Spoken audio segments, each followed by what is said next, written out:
Hello, beautiful people of the world. Welcome back to my channel. If you've watched some of my other videos, and welcome. If this is your first time here, I appreciate your time and your energy and for sitting in with me today. So it's actually been a couple weeks since I posted a video of just me. I did post one about a week or so ago with a friend of mine, and we were doing some talking about just motherhood. And I touched very briefly on some topics that I was hoping to kind of discuss a little bit more today because I think it's something that we don't always address and that actually is very personal to me. So I'm going to be extremely candid on this video, but really, truly, and only in the hopes that I can touch other mothers, or not even just mothers, just anyone else out there going through a difficult time in their life.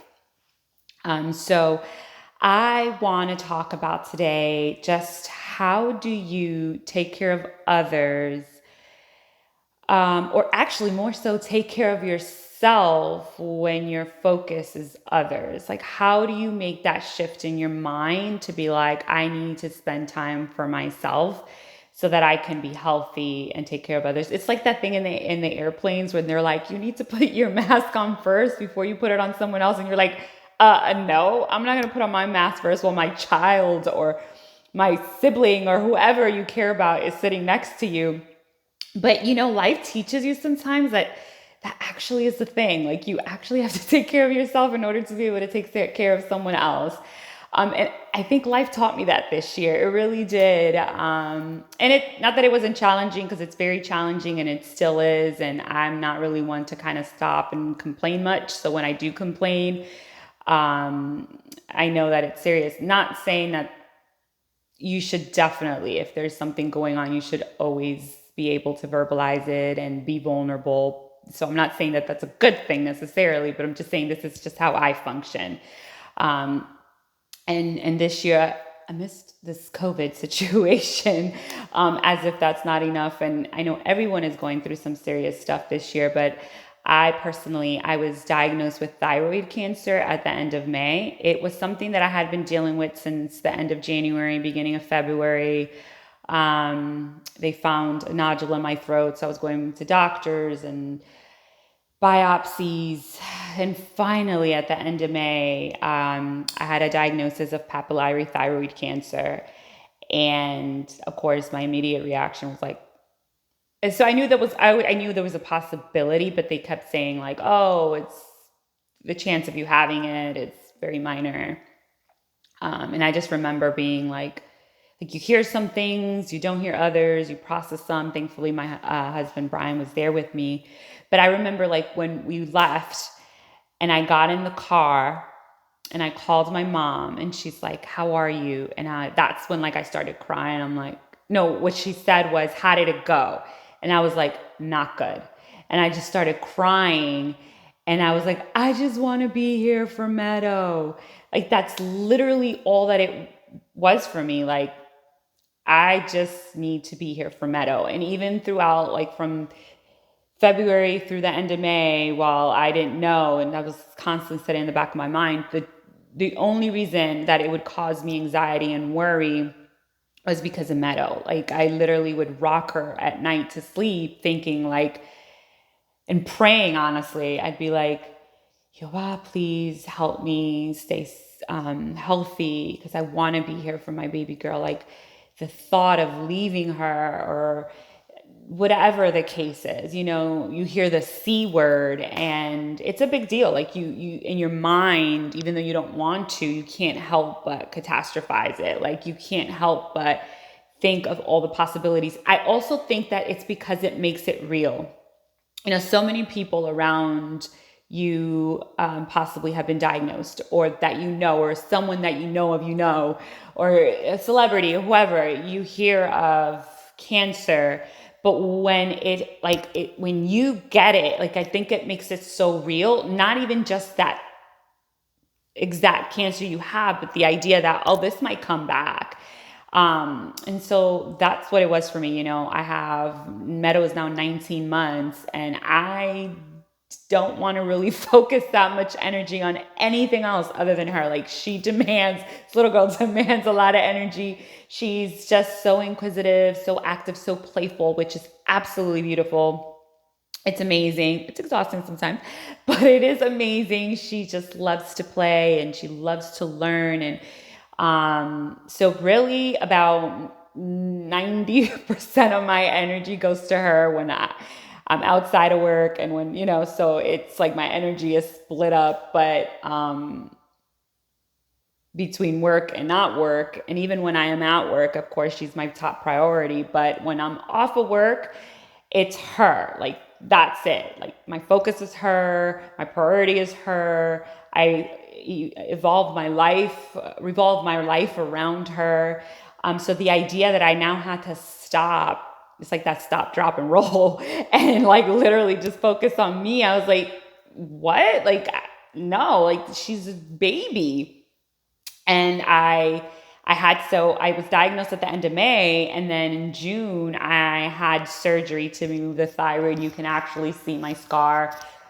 Hopefully it gets better. It's those little things or vein things, but you're human and you're like, oh, scar, go away. It's all good. It's gonna get better. I like literally massage it. I put this biotin oil on it. I smother it in like sunscreen whenever I go out. My doctor actually told me that sometimes some people who have the radiation treatment, it just happens to do that to the scar. So he thinks that might be, it's not necessarily that a keloid. The smallest of issues. I know that's like the minor thing. I'm thankful, but it's still there. So I had surgery at the beginning of June. So 2 weeks after I was diagnosed, I had surgery. And that was the first time I had left Meadow at night, the day I was in the hospital. It was one night in the hospital, but it was the first night. So not only am I worried about, oh my God, I have to go to surgery, but now I have to leave Meadow by herself. And I never done this before. Like, I am the one who takes care of all of her nighttime stuff. Of course, Brian helps me give her a bath. We have a routine. He's very involved in that. But after that, putting her to bed, all of that was me.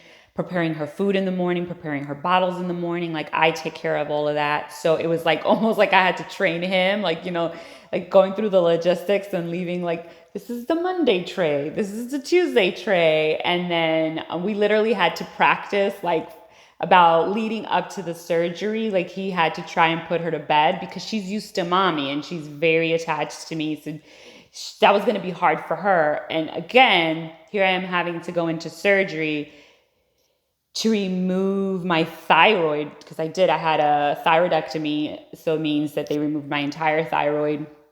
But my focus is, oh my God, is she going to be okay? Like, how is this going to affect her? And I had to do it, which I did. She was fine. And then when I came home from the hospital, I couldn't hold her for 2 weeks. Well, I could hold her, but I couldn't pick her up for 2 weeks. And she likes to be held. She likes to be carried. She's very independent. She likes to explore and everything. But when she wants to be held, she likes to be held. And she's our only child. And we are very affectionate people. So she is a very affectionate child. Like, she's constantly giving me kisses and hugs because we constantly giving her hugs and kisses. Like, I literally say, I love you forever. And she goes, ever. I say, I love you with all my heart. And she goes, heart. It's like, we're very affectionate people. So the idea of not being able to pick her up and hold her the way I like was very, very daunting for me. And I still had to do it. And then fast forward about a month and a half after that, I had to go through radiation treatment.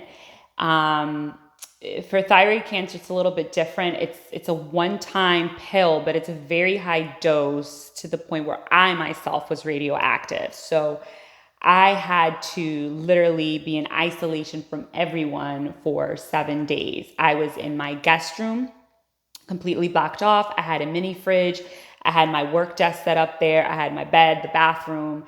I literally could not leave that room. I couldn't be around anyone else. I could not use the same bathrooms as anyone. I couldn't use utensils. So it was like literally I had plastic silverware and plates and threw everything out in its own separate bag because I was radioactive. So I literally could not see Meadow for a week, couldn't hold her.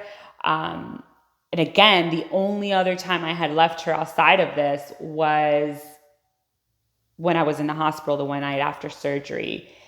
I know I had options of like me going to stay somewhere else, which really wasn't really an option because I wasn't going to put others at harm's way. Like I wasn't going to rent something and then risk someone else, getting exposed. Others suggested like letting her go stay somewhere else so that she wouldn't see me. But to me, that was like displacing her. Like she was already not going to be around me, which was going to be extremely bizarre for her. And I wasn't going to displace her from her home. She's used to being here. This is actually where my mother-in-law watches her too. So she doesn't really spend prolonged periods of time anywhere else other than her home. Her toys are here, her everything's here. So I couldn't do that. So I literally just had to be like on lockdown.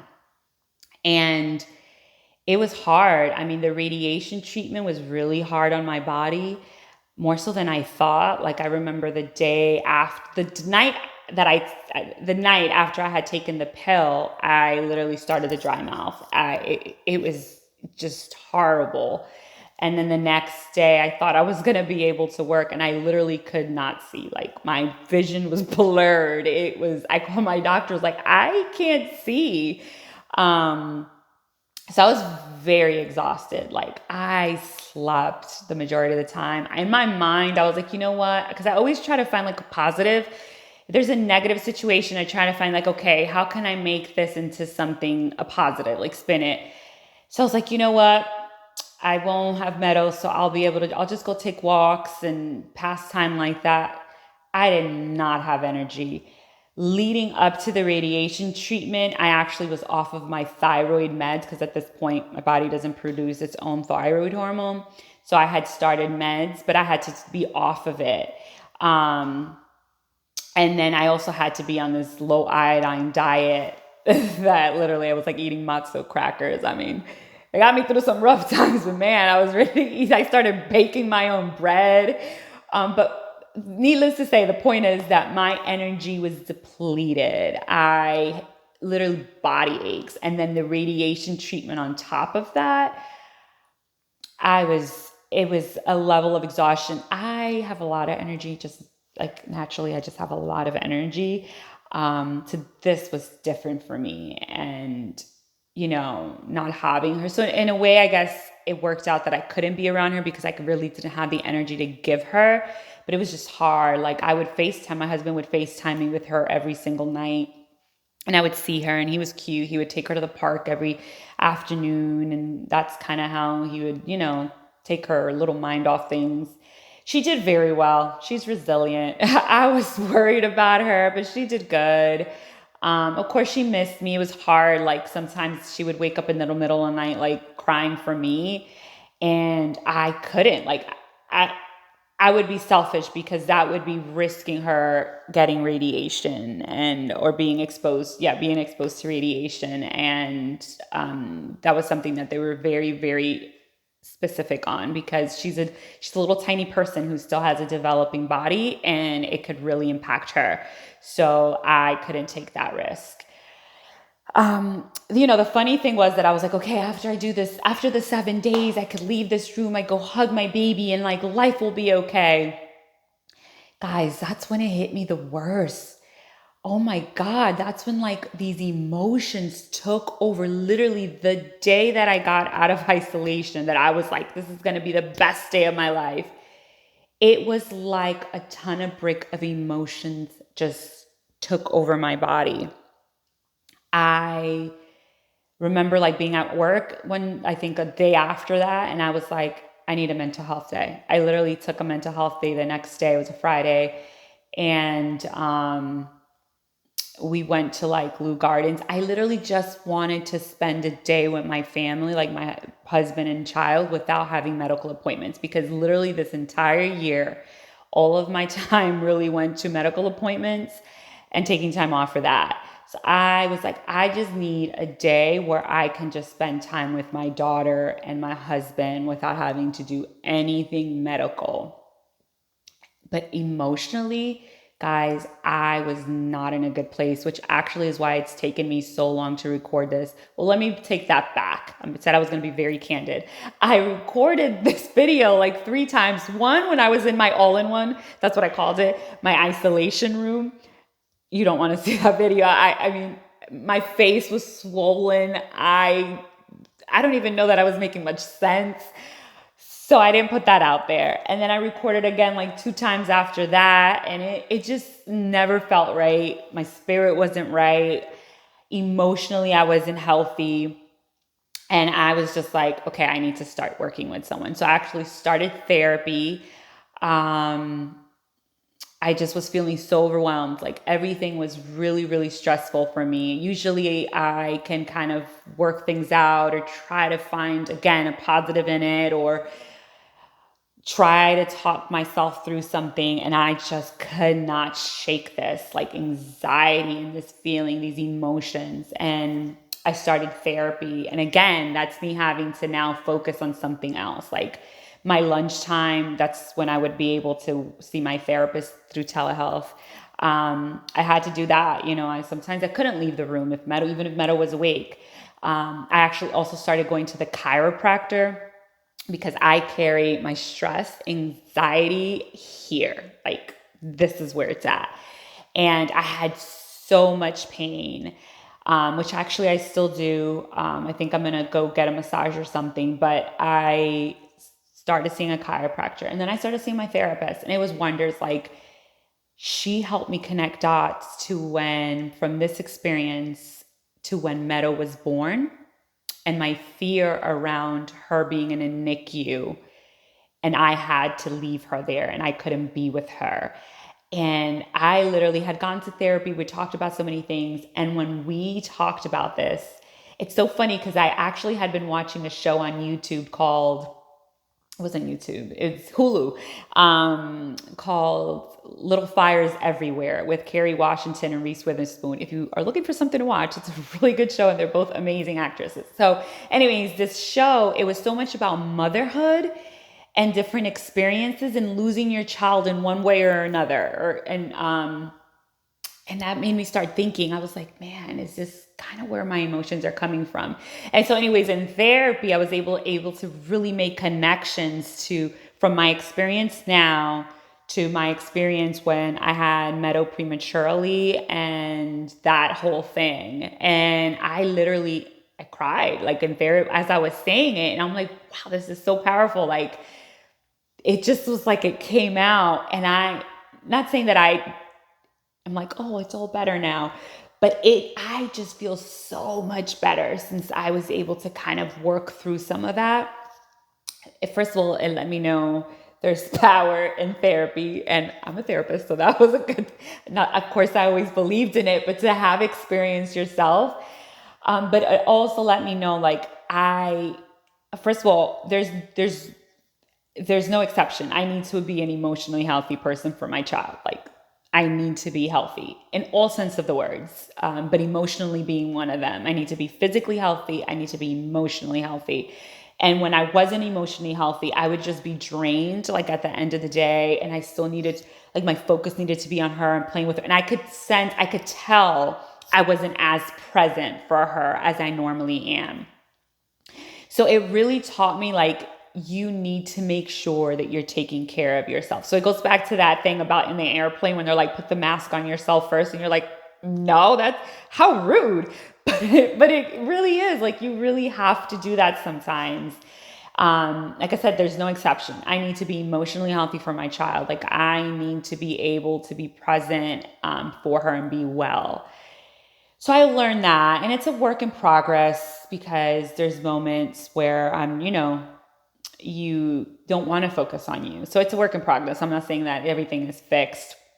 I also realized that through COVID, I've been on lockdown due to my health as well, because I didn't want to, but I remember one day after all of this, like in the midst of me starting to work with the therapist, I was home. Brian works a lot on weekends, and it was just me and Meadow. And I was like, oh my gosh, I am losing my mind. Like legit losing my mind. Where I'm going to be very, very honest. I actually raised my voice at her, and I don't do that. And I was like, okay, I need to be cautious still. I need to take care of myself, but I need to get back to some level of normalcy. And everyone is different. Everyone's going to have their whatever they're comfortable with. But for me, I was like, I need to get back to some level of normalcy. And that's when I started Meadow on my gym, because I could tell she needed it too. And she's so excited when we go there. So I was like, I need to leave this house. Like, even if it's TJ Maxx, I set some days off for myself. One of them, we're actually going to go to Disney. I know it's scary. I'm like, oh, but we're going to be very cautious. And another one of those days is just for me. I'm going to go get my hair done. I'm going to go to TJ Maxx. I don't know where. I'm going to go sell Home Goods. I'm going to go somewhere and literally just whatever, just spend some time for me, because I need it, And so one of the things that I want to challenge you as well, because these have been a difficult year. And I know, again, everyone has their own belief and opinion, and I'm not here to judge you on how you want to handle the current climate and state of the world. You do whatever you feel is right for you and your family. But if you're in a space where you're feeling like, I'm overwhelmed, I'm not feeling well, I'm not feeling emotionally healthy, I'm not myself, think about what you can do that still keeps you within the level of comfort where you feel safe, that you feel your family is safe, but you can get some breather and fresh air. I'll tell you, like, I feel much better. I am so happy that, I plan to continue to work with my therapist, because I'm very happy about it. Caretakers need to be taken care of sometimes. So again, that's that vulnerability that you just have to realize you need it. And that's my experience, guys. Like, again, I'm a work in progress. I'm not perfect, and here it is. But I really wanted to be candid and share that with you. Like, if therapy is not your thing, at least maybe you can find support systems, someone you can talk to, something you can do. Like, there's other things in my mind that I've always wanted to do, and I'm like, I'm going to do it. I'm going to find time to do it. Maybe not this moment, but I am. So that's my journey, guys. I walked you through kind of my thyroid journey. I'm still on it. I'm still seeing medical doctors. I actually had just an appointment with my oncologist today. My markers look pretty good, so I'm really excited about that. I'll have another body scan in a couple months, and then I'll continue to see my neck and head doctor every 3 months, x-rays, blood work. They're just going to monitor things, also check my, medication level, make sure that that's okay. So it's a journey, it's a progress. My body's gone through it. I actually had gained weight, and now I'm in the journey of losing it. That'll be another video. I think that also hit me hard, because I had worked really hard to lose weight after Meadow, and then to gain it back. It was just so many things that were like, man, I can't catch a break. But I had to shift my mindset and take this is something that I can put in my little toolbox to allow me to connect and empathize with people on a different level that maybe I didn't know before. And so that's how I'm going to view it.